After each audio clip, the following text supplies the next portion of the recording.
Novidades! Finalmente, o Fluminense está contratando. Santiago Moreno tá por isso aqui de ser anunciado. Resolveram a situação com o Moreno. Pelo menos nessa parte aí, na questão do jogador com o Portland. Valores aqui nesse vídeo também, beleza? A gente fala aqui também nesse vídeo sobre a situação do Acosta. Anunciado, primeiro reforço do Fluminense anunciado, hein? Demoraram só um mês. Olha só. Vamos ver, o jogador tá liberado para jogar contra o Bahia? Tá liberado para jogar contra a América de Cali? Vou te explicar isso tudo. A gente fala também aqui nesse vídeo sobre o Loyola, zagueiro do Sub-20, que vai viajar para jogar contra o Bahia. Jogar, palavra muito forte, mas vai viajar. Roda a vinheta do Giro de Notícias.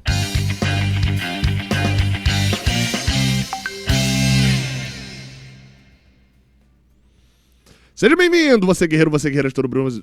Eita, você guerreiro de todo o Brasil, de todo mundo, aqui é o canal Raiz Tricolor. Quase errei a minha própria chamada aqui. Sou Gabriel Amaral, sou jornalista, sou tricolor e vamos embora falar das notícias do Fluminense. A gente começa falando sobre o zagueiro Loyola, porque ele é, ou deve ser, né? A gente não tá lá no ônibus do Fluminense que tá já lá em Salvador, mas ele é a novidade que vai acontecer no time do Fluminense. Deve ter outras, tá? Mas ele é a que a gente já sabe sobre o Fluminense neste jogo contra o Bahia. A expectativa do Fluminense era de anunciar ali um zagueiro, né, o mais rápido possível. Isso acabou não acontecendo na contratação do zagueiro.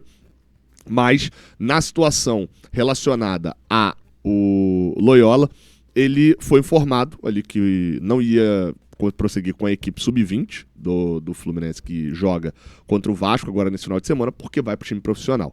Ele vinha atuando regularmente. O Loyola ficou muito famoso por essa foto aí, ó, que foi quando, num jogo da Copinha, ele ganhou na velocidade do jogador, acho que era do Água Santa, que estava jogando contra ele naquele momento. Ele não só ganha na velocidade do jogador do Água Santa, como ainda dá essa olhada para trás, tipo assim, caraca, te ultrapassei mesmo.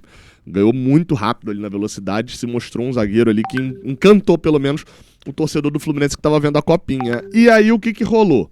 Basicamente, o Loyola naquela época teve-se uma calma e etc, tá jogando no Sub-20, mas agora foi chamado para poder completar o time principal. Lembrando que o Fluminense, além de ter os seus sabidos problemas de número de zagueiros, o Fluminense tem também as duas lesões do Ignacio e do Thiago Silva, que fazem com que Manuel e Freitas sejam os únicos zagueiros do Fluminense. Você pode estar se perguntando, Gabriel, mas e a situação do Thiago Santos? Tá tudo bem com ele? Tá, mas o Renato olha ele mais como volante, talvez um líbero, um terceiro zagueiro, do que necessariamente como zagueiro, apesar do jogador querer jogar de zagueiro. Então, o Loyola vai ser relacionado, vai para a viagem. O Wagner e o Fidelis, lateral esquerdo e lateral direito, respectivamente, também vão para essa viagem, para o jogo contra o Bahia. E a expectativa é que o Renato poupe o time, né? Faça um time diferente do que ele jogou na quarta-feira contra o Inter e diferente do que vai jogar também contra o América de Cali. Vamos lá, tá? O Loyola tem 20 anos, tá? Só porque às vezes a galera pode achar. Eu achei até que tinha 19, mas tem 20 anos, o zagueiro Loyola. A gente fala aqui nesse vídeo também sobre a notícia envolvendo o Acosta. O Acosta já está no Rio de Janeiro, chegou ontem, já está treinando e já está regularizado. As três coisas, exatamente. O meia atacante, vamos chamar de meia atacante, o Acosta? Meia atacante, já treinou hoje no CT Carlos Castilho. Vou botar a foto aí, inclusive na tela, uma das fotos dele treinando. Tá lá, ó, o Marcão ao fundo, foto ali do Lucas Merson. O Acosta já treinando hoje no Rio de Janeiro. O jogador, vou deixar aí passando algumas fotos do treino, inclusive, né? O jogador que se tinha uma expectativa se ele ia ter possibilidade de jogar ou não, já está no bid. O nome dele já apareceu, já foi regularizado, e com isso, ele também já está inscrito na Copa Sul-Americana. Tanto a inscrição no bid para jogar amanhã contra a equipe do Bahia, quanto a inscrição no bid e para enviar os documentos para a Conmebol, para ter, enfim, a inscrição na Sul-Americana, precisavam ser feitos até hoje. A ele aí, de novo, o Acosta. E aí, bem, o Fluminense conseguiu regularizar o Lúcio Acosta. Ele está disponível para jogar contra o América de Cali e também está disponível para jogar contra o Bahia. Não sei se talvez já vá viajar para o jogo, né? Chega de imediato, era uma das requisições ali que o Fluminense tinha como item central, né? Do jogador já chegar com disponibilidade para poder jogar direto. Não sei ele até que ponto já vai a campo direto mesmo sem treinar. Aí, ó, a galera fazendo ali a brincadeira na chegada do jogador. Não sei até que ponto vai a campo já mesmo sem treinar direito, né? Tendo um treino apenas. Mas é aquela história também. O Renato fala muito que não tem tempo para treinar, né? Então, uma dessa, né? Você tem que botar pra jogar mesmo pra ver o cara. Várias fotos ali dele, ele já participou do treinamento dessa sexta-feira. Outro que também tá de saída, aí no caso tá de saída, é esse daí, ó. Paulo Baia tá cada vez mais encaminhado com o Ceará, tá?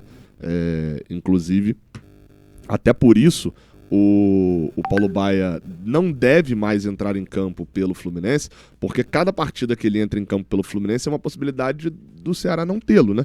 Ele hoje tem 4 jogos pela Série A, em tese poderia jogar ainda, por exemplo, mais um jogo contra o Bahia, mais outro jogo, jogar pelo menos mais 2, mas a ideia é porque realmente a negociação está se avançando e ele deve rescindir com o Fluminense receber alguma coisa ali pela rescisão do empréstimo e ter ali também uma compensação e ele ser emprestado novamente para a equipe do Primavera para o Ceará. Essa foto é muito boa, né? Porque dá a dimensão do tamanho do Acosta, né? O Alexandre Mendes ali, o Hércules, aí tá em perspectiva, o Thiago Santos parece um pouco mais baixo que eles, mas é um pouquinho mais alto. Aí vem o René e o Cano, que também estão na mesma altura ali, basicamente. Sensacional. Vamos torcer para dar tudo certo.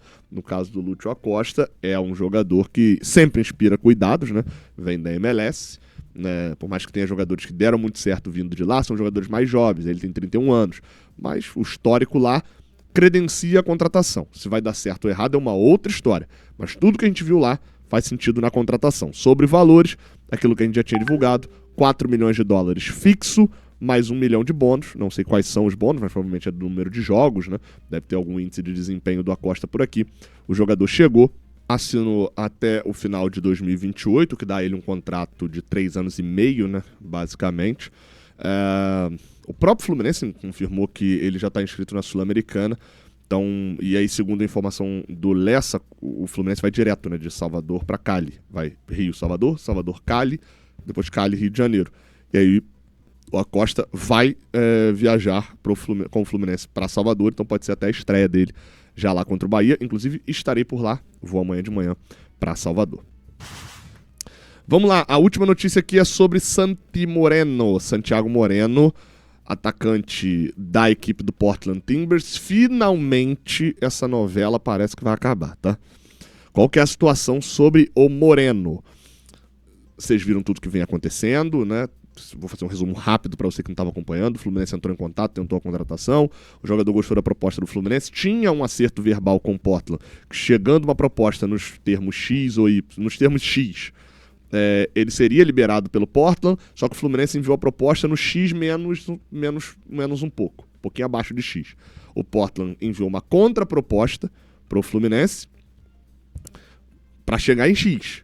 O Fluminense chegou no X. E por que eu tô falando X, tá? Porque, obviamente, tem a questão da grana, que é 5 milhões de dólares que o Fluminense está pagando, mas tem outros detalhes, forma de pagamento, etc. também. O Fluminense recebeu a contraproposta do Portland e falou, beleza, agora então tá tudo certo, vocês me pediram isso e eu concordo com isso, vamos fechar o negócio. Nesse meio tempo, o Santiago Moreno se despediu de geral, o Fluminense vai mandar a proposta que vocês querem, se despediu, esvaziou o armário, meteu o pé, e o Portland falou, não negociei nada ainda não. Tá errado, notificou a MLS e tal, criou-se um imbróglio danado.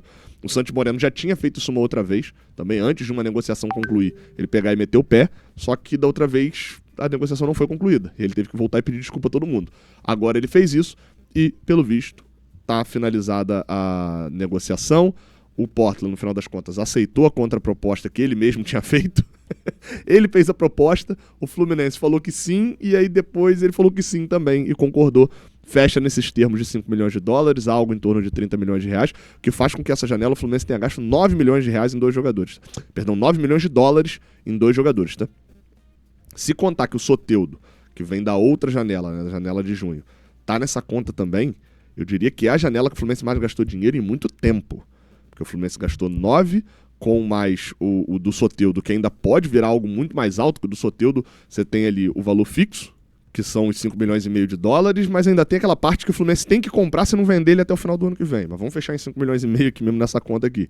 Ou seja, o Fluminense gastou praticamente 15 milhões de dólares nessa janela agora, né, de junho até agora, em 3 peças pro ataque.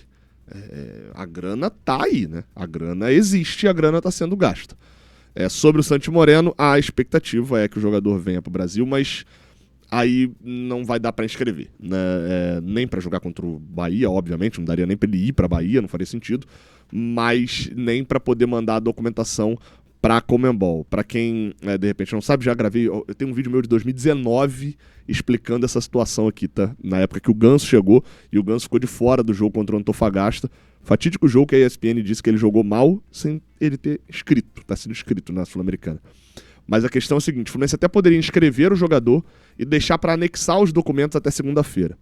Mas até pela maneira como a viagem vai ser casada e etc, e ele teria que chegar no Brasil, o Fluminense tem um final de semana pela frente. O Fluminense não deve, e eu tô falando não deve porque, né, ninguém pode garantir nada, mas não deve conseguir inscrever o Santiago Moreno para essa fase da Sul-Americana. O jogo de ida ele já ficaria fora, contra a América de Cali, lá em Cali mesmo. Isso aí já não daria tempo dele chegar. Mas o jogo de volta ele poderia jogar no Maracanã, e aí, enfim, caso o Fluminense avance para as quartas, ele joga, ou caso o Fluminense faça um malabarismo ali, né, para conseguir inscrevê-lo, mas não é o mais provável. Beleza? Se inscreve, deixa o like, tamo junto. Até a próxima. Valeu!